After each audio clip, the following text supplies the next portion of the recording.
is 3 a.m. at the Gotham First National Bank, and the clicking noises you hear are the tumblers of a lock magnified many times by intricate amplification equipment. That's a boy, Mitch. You're doing fine. We're almost home. The lock belongs to First National's maximum security walk-in vault, but to 3 highly specialized bank robbers, no security seems to be maximum enough. Hey, that does it. She's ready to open. All the other alarms have been shut off. Help me pull the door. All that money. A Federal Reserve deposit of millions waiting for us just on the other side of that door. Jeez, Mitch, this thing is 2 feet thick. Okay, I'm helping. Almost. Just a little more. Good evening, gentlemen. We're glad you could drop by. Batman! Don't you fellas know it's polite to knock first? And Robin! They were waiting inside! No, it isn't fair. How could they know? Every crook makes at least one mistake, Trench, and your gang is no exception. Your mistake was falling for the phony news item Batman planted about a huge Federal Reserve deposit in this branch. Hey, what are we running here, a debate? Let's plug them! You're on top of that already! Robin and I prefer a fight without guns, and we expect the same from you. Batman, look out! The third one has another gun? Not a gun, Boy Wonder. Something far more useful. A bank robber flips a switch on the strange circuit-studded gadget in his hand, and at once the air is filled with a piercing, ear-splitting sound. Ears! Oh, me too, Robin. I can't even think straight. That's the whole idea behind our sonic disruptor, Batman. A few more seconds of this and you and a punk will be on the floor in agony. Yeah, while we stand back and enjoy the show, thanks to the special high-frequency earplugs the 3 of us are wearing. Oh, covering my ears as tight as I can. It doesn't help. Hold on as long as you can, Robin. Fight it. Yet not even the dynamic duo can withstand the terrible onslaught of sound for long. And as they drop to their knees... Seeing this was worth getting beat up for! From every direction, the nightmarish screeching sound seems to surround them, until the bank robbers look up to see a frightening form circling above their heads. A creature the size of a man, with the unmistakable ears and leathery wings of a bat. What is it? It's the most horrible thing I've ever seen. Sonic disruptor doesn't even phase it. I'm getting out of here. Me too! Wait for me! In the frenzied confusion, the sonic disruptor falls, and its ear-splitting drone ceases at once, as the cowled crusader and the boy wonder look up to see... Batman! That thing! It's going after the bank robbers! I know, Robin. Hey! Put me down! It's got me in its claws! Look out! He's dropping you on top of him! Do you believe this? It slammed 2 of them together. Now it's pulling the third crook into the air. Help! Help! And knocking him senseless into the side of the wall. What a show! The creature's flying away, Batman. Let's go after it. No, Robin. The least we can do in gratitude for its help is to leave Man-Bat in peace. Man-Bat? You know this guy? Monster, whatever he is? Yes, and I know he must be in great pain right now. That's why he flew off. I don't understand. Like a true bat, Man-Bat's hearing is ultra-sensitive to even the minutest sounds. If you think that sonic disruptor was rough on us, I'd hate to imagine how it must have felt to him. He must be a very brave man. He is a man, isn't he? Robin, I think it's time you heard the full story of my friend Kirk Langstrom. Kirk Langstrom, the eminent nocturnal mammal expert, had long been a fan of mine and a supporter for everything the name Batman stood for. Well, it was several years ago that hundreds of hours of hard work finally brought him on the verge of an incredible discovery in the confines of his lab under the Gotham Museum. That does it, my leathery winged friend. I've taken the final dose of my serum. Now we wait. You and I. The friend Langstrom spoke to was a live bat, and the serum was a specially prepared gland extract he had derived from the creature for human consumption. He later told me he came up with the serum as a gift for me, but being the thorough scientist he was, tested the serum on himself first. And at first the results seemed impressive. Oh! That infernal noise is unbearable! What in heaven's name can be causing so much racket? Langstrom was both startled and tremendously excited when he traced the noise to its source, astonished to discover it was nothing more than... A dripping faucet! But to me it sounded like splashing tidal waves. My hearing has become incredibly sensitive. The first bat characteristic that proves my serum is working. And then the next sign became painfully apparent when Langstrom rushed to his desk to jot down some notes. Ah! My eyes! I can't stand the light of that desk lamp. I've got to put on my sunglasses. They're in my jacket.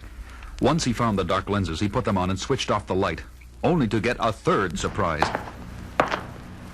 I'm navigating in utter darkness without bumping into a thing. My vocal cords are emitting ultrasonic signals, and my super-sensitive hearing picks them up when they bounce back. I've done the impossible. I now possess the natural radar of a bat. Yes, Langstrom had achieved the impossible all right, far more so than even his wildest imaginings. Because when he happened to look down at his hands... Oh, my God. My hands, they're growing hairy, with claws, like a bat. I don't understand. Can this be a side effect of the gland extract? I'll put on some gloves. It's only temporary. It has to be. But while preparing to go out, he encountered still another ominous sign. My hat! What pushed it off my head? By now, Langstrom already knew the worst. But he had to run to a mirror to see the horrible, ghastly truth for himself. I have giant ears, red eyes, fur instead of skin. This can't be happening. But it is. I've become a man-bat. Once the initial shock of his nightmarish fate had worn off, Langstrom remained at his museum lab late into the night, trying to discover where his serum had gone wrong. Until his work was interrupted by a ruckus in the jewelry exhibit upstairs in the museum. It was the Blackout Gang at work, a group that wore special equipment to enable them to operate in the dark. But that night they were encountering opposition, namely me. It's Batman! We've got the advantage! We can see him, but he can't see us! Jump him! I was badly outnumbered, but with that many rats in my back, anywhere I punched, my fist connected. I was holding my own well enough when all of a sudden... I see it too, but I wish I didn't. This freak is even worse than Batman. Yes, Robin, that night I had a new ally, as Batman and Man-Bat fought side by side to mop up the rest of the gang. You all right, Batman? Sure, friend. Thanks to you. There's so much I need to know about you. No, it's all gone wrong. I want no part of you or anyone else. Don't go! Come back! Let me try to help you! He flew off into the night, and it wasn't until months later that I learned that he was really Kirk Langstrom, and that his once noble mind had become dangerously unstable as a result of the serum. That's some story, Batman. Did it ever have a happy ending? Finally, after several months, I was able to catch up with him and administer the chemical antidote that turned Langstrom back to his human form. Everyone had high hopes for his recovery, especially when Langstrom decided to marry his fiancée, Francine, soon after that. And then what happened? They married, but by that time, Langstrom had relapsed into Man-Bat again. And he persuaded poor Francine to take the gland extract so that she, too, became a bat. It was his way of getting her to prove her love for him. Man, those two have been through a lot. And I thought the worst was behind them, until tonight. Poor Langstrom must have suffered another... You took my Man-Bat away! And for that, you must die! Look out! Langstrom's back! But he's not making sense! Wait a minute, Robin. I think I understand. This isn't Langstrom! Good grief! The thing has swooped up Batman! The fearsome creature of the night and the caped crime fighter locked themselves in furious and frenzied combat over Robin's head. I've got to do something! I know! My utility belt! Quickly, the Teen Wonder extracts a certain capsule and hurls it upward into the fray, where it breaks open in the face of Batman's monstrous opponent. Good thinking, Robin. That sneezing powder ought to give me the advantage I need. But just as Batman wrenches himself loose from the suffering creature, still another inhuman sound tears through the air. And as Batman agilely lands on the floor... Oh my gosh! Now there are two of them! The Man-Bats are fighting! No, they're not. The second one is trying to calm down the first, and he needs help. The masked manhunter extracts a bat rope and a batarang from his utility belt, and with skills and reflexes honed to absolute perfection, he flings the batarang upward. Right on, Batman! Your bat line is wrapping itself around both of them, binding them together. Now they can't use their wings. And without their wings... Man-bats don't fly.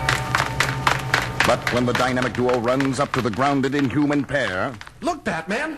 The bigger one's got something in his hand. They're 2 hypodermic needles. Now I know what to do. And Batman does it, wasting no time and injecting each creature with one of the hypodermics. Oh, they're changing, losing their wings, becoming human again, becoming a man and a woman. Oh, Kirk, I'm so sorry. I lost control of myself. To think I would try and kill Batman. It's okay, honey. It was the serum warping your mind. You didn't know. What happened, Kirk? It's all a misunderstanding, Batman. I was long overdue from an expedition in South America, and poor Francine was worrying about me here at home. Yesterday I was rummaging through Kirk's lab, very depressed, and I was so despondent I mistook the bat extract serum for my own drink. The next thing I knew, I was a bat. Once the serum affected her mind, Francine became wildly insane. And when I finally got home this morning, I found frantic scrawls drawn all over the walls, blaming you, Batman, for my disappearance. I get it. So you took a dose of this serum yourself, figuring the only way to stop a man-bat is with another man-bat. That's right.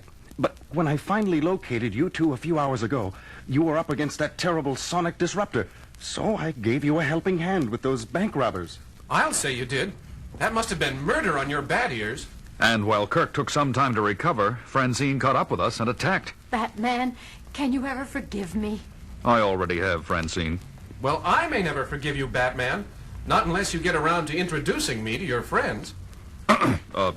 Sorry, Robin. Kirk, Francine, I'd like you to meet my protege and junior partner,